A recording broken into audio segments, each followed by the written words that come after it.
Have you ever wondered what exactly makes up a successful life? On this episode, I'll be talking about that exact thing. I also have a really quick exercise you can do to help you define what success means to you. So stick around, I don't think you'll want to miss this one.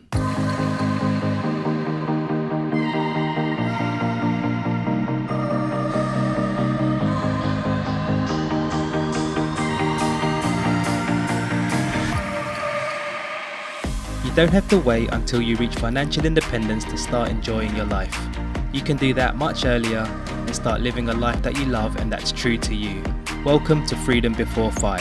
Using FIRE and life design techniques, we help you create freedom on your way to FIRE instead of waiting until you're retired to do the things that light you up. I'm your host Greg, a FIRE movement and life design enthusiast. If you're itching to get freedom now, then let's do this.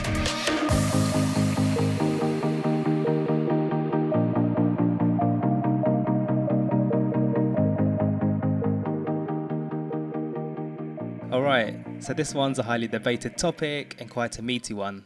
I'll be tackling the question, what defines a successful life?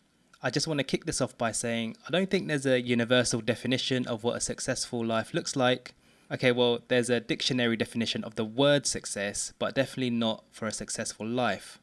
From the baby boomer generation onwards, let's say from the 50s and 60s onwards, society's view of success was seen as having a high-paying job, having a prestigious work title, owning your own house with a white picket fence and a nice car.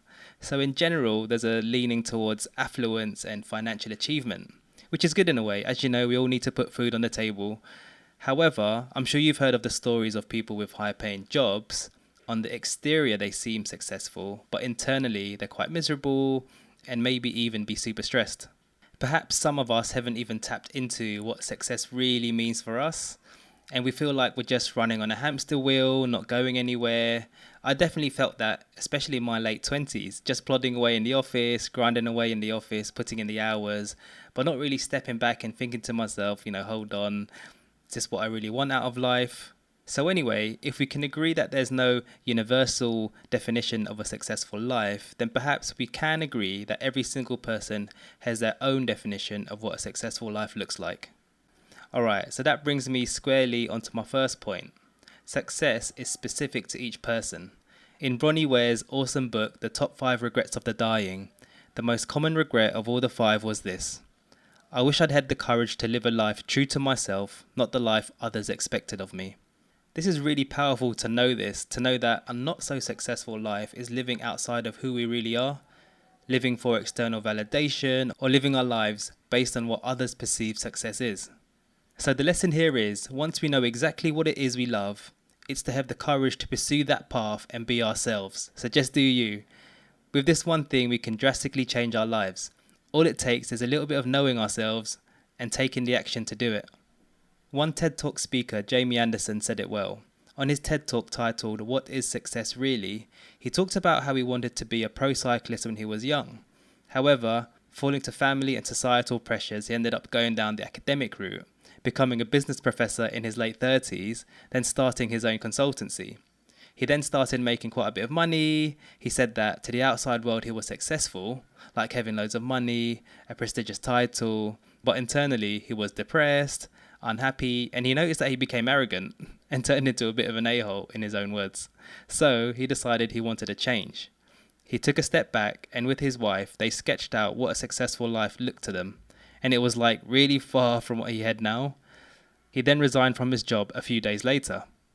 In his version of success, he wanted to become a better family man, a writer, speaker, and of course he wanted to take up cycling again.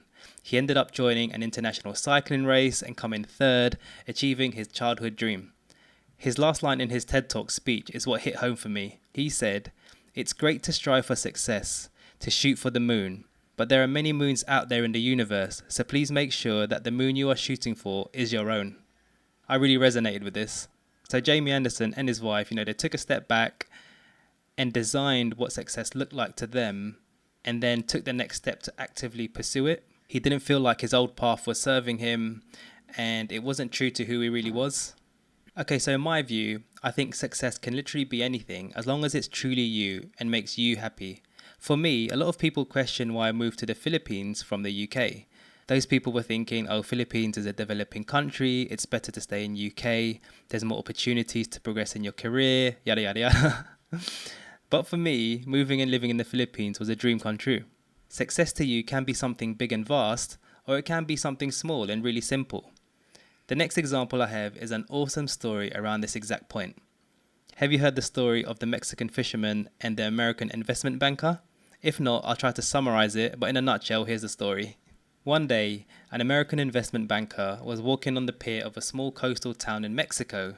He spotted a small boat with one fisherman. The American investment banker was complimenting the quality of the fish and asked, "How long did it take you to catch that?" The Mexican fisherman replied, "Only a little while." The American asked, "Why don't you stay out longer and catch more?" The fisherman said he had enough to support his family's needs. The American then asked, "What do you do with the rest of your time?" The fisherman then said, "I sleep late, fish a little, play with my children, take siestas with my wife, stroll into the village, sip wine, play guitar with my amigos. I have a full and busy life." The American replied, "I have a Harvard MBA and I could help you. You should spend more time fishing, then with the proceeds buy a bigger boat, then continue, buy several boats, then you'd eventually have a fleet of boats. Instead of selling to middlemen, you'll sell directly to the processor and eventually opening up your own cannery. You'd control the product, processing and distribution.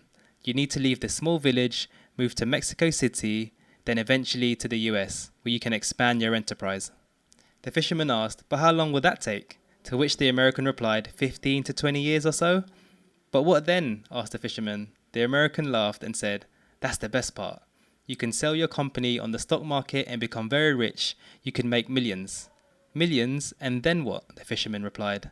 The American said, "Then you would retire, move to a small coastal fishing village where you would sleep late, fish a little, play with your children, take siestas with your wife, stroll into the village, sip wine and play guitar with your amigos." I really love this story. So which of the two characters do you think you relate to? I actually don't think there's a right or wrong answer here, each to their own in my view. Someone could identify with the American investment banker, and a successful life to them would be to build a business and make millions. Some could identify with the fisherman and be absolutely content with a more simple life. Personally, I think I relate more to the fisherman, but that's just me. Anyway, in my view, the story simply teaches us two things. One, that there's just not one path to success, i.e. the standard default path of working yourself into the ground, working your way up the ladder and making loads of money. Sometimes the simple things in life is enough. And the second thing I took away from it is around enjoying the journey. The investment banker said it would take 15 to 20 years to achieve the goal of earning millions for the fisherman to do exactly what he's doing today.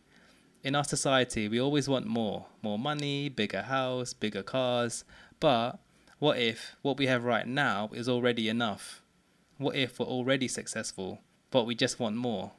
On that point though, about what is enough, I do remember watching a YouTube video where this guru said something that was like really simple but profound. He said, "If we are alive, isn't that already successful?" I'll repeat that. If we are alive, isn't that already successful? I let that one sink in.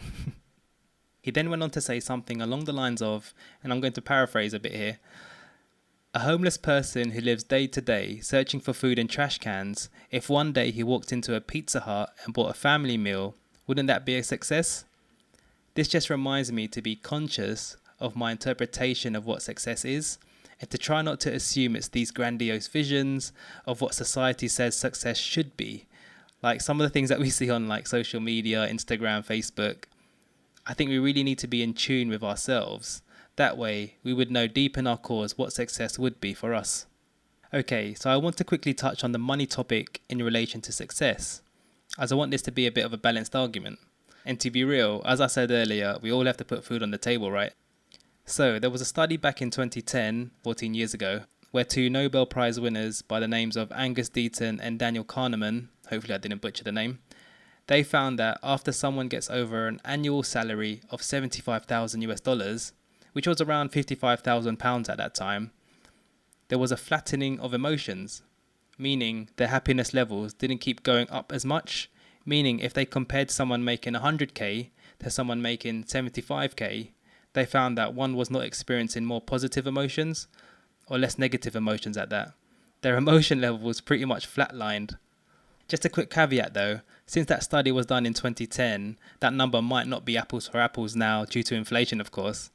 And do note that these figures are quite general, and I feel that it still depends on person to person. Anyway, my take from the study is we obviously do need to be earning some money, or mullah, or coin as they say in the old English period TV shows. We need money to be able to afford the basics, plus some extras so you can do things you want to do. Each person has their own desires of what those are. In my personal opinion, I would be content to be able to have enough of the basics, plus to be able to put money away for retirement and still have some extras for a little bit of travel and entertainment with family and friends. But not loads more. I don't need loads of money to be happy. I definitely don't need loads of material possessions and doing any luxury travel or anything like that. I'm very clear on the things that bring me joy. Things like family time, cooking my own vegetables, spending time in nature, swimming in a beach, traveling on a shoestring budget. Those are just some of the things that bring me happiness. A bit of a segue here, but this is why I love the financial independence movement, and especially things like SlowFi and CoastFi, because I can strive to be money smart, but also strive to enjoy life now and not wait 15, 20 years into the future, like what that investment banker was talking about.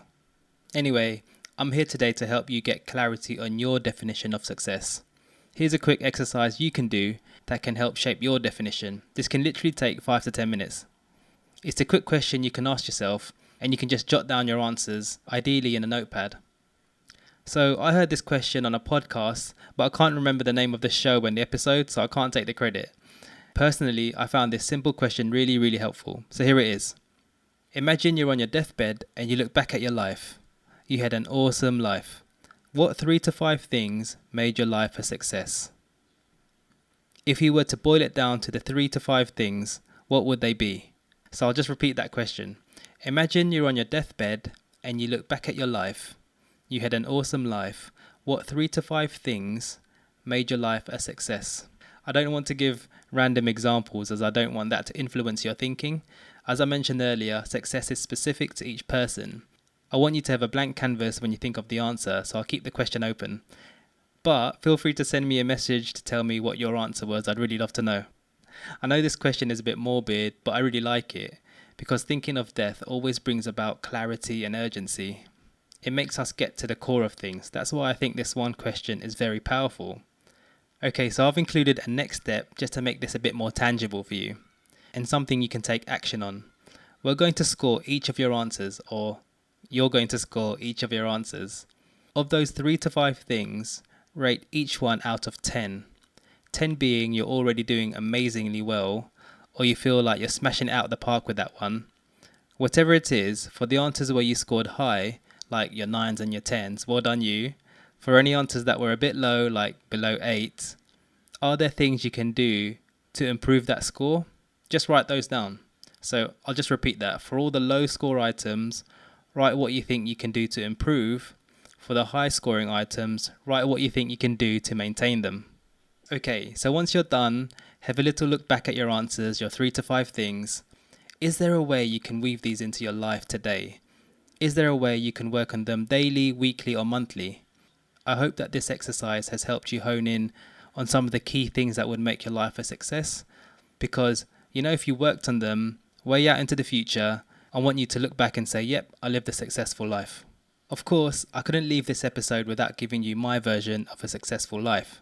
For me, if I looked back at my life from my deathbed, the 3 to 5 things that made it a success would be, firstly, that overall I lived according to my values, the things that are most important to me. Secondly, I had a positive impact on my loved ones and close friends, as in being an awesome husband, an amazing father to my kids, an awesome brother, son, and a great friend. Thirdly, that I had the courage to pursue what my heart wanted, with minimal regrets, and I was able to punch fear in the face when needed. The last one is that I looked after my health so I can continue doing the above things and be an example to others around me. Now, I've actually included some of those things in my weekly planner so that I'm intentionally doing those things on a day-to-day basis and that I could either maintain those things or improve on them. Feel free to do that as well. I think it's really helpful and it's helped me. Okay, so one last point I'd like to make is that we can't love every day or every minute of our lives. Sometimes some of our happiness comes from overcoming struggles. It can come from us going through tough times, and that's just life. Life would be really boring if it was all safe and not overcoming hardships. To get to what we really want, sometimes it just takes effort and getting out of our comfort zone. Jim Rohn said, success is a few good judgments made and action daily. Just like an apple a day. So get to know what success is for you and take that apple a day at a time. You just figuring out what success is already a massive step. Just work on them daily. You can do this, and I've got your back. Alright, so here are the key takeaways from today's episode. Number 1, each person should have their own definition of success. This is summed up in the 2 examples. The first one is remembering Bronnie Ware's number 1 regret of the dying. The second one is remembering Jamie Anderson's TED Talk on success called What is Success Really? And especially his ending line about choosing the right moon to aim at. The second takeaway was that success could be big or small. It doesn't have to be society's definition of it. Remember the Mexican fisherman story. The third one was understanding the connection of money and happiness in our lives. We need to know what our enough is. That's why it's good to get our financial house in order, like pursuing the FIRE movement, and it's something that I encourage on this show. The last takeaway was doing the exercise, which was answering the simple and powerful question that would help you figure out what a successful life would mean to you.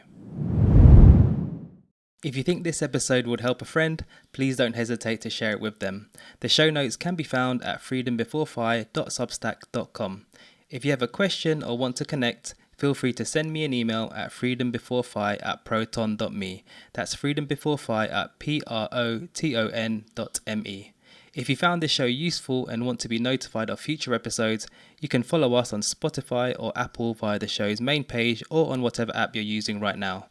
And lastly, if you've just learned one good thing that will help you in your journey and you want to help us out here, please do leave a 5-star rating on your podcast player app. If you're using Apple Podcasts, you can even leave a nice review by scrolling to the bottom of the podcast page. That would help us out loads. Alright, so that's what I have for you today. And as always, I appreciate you spending your time with me. And just remember, practice gratitude, live life by your design, and do things that make you smile. You got this.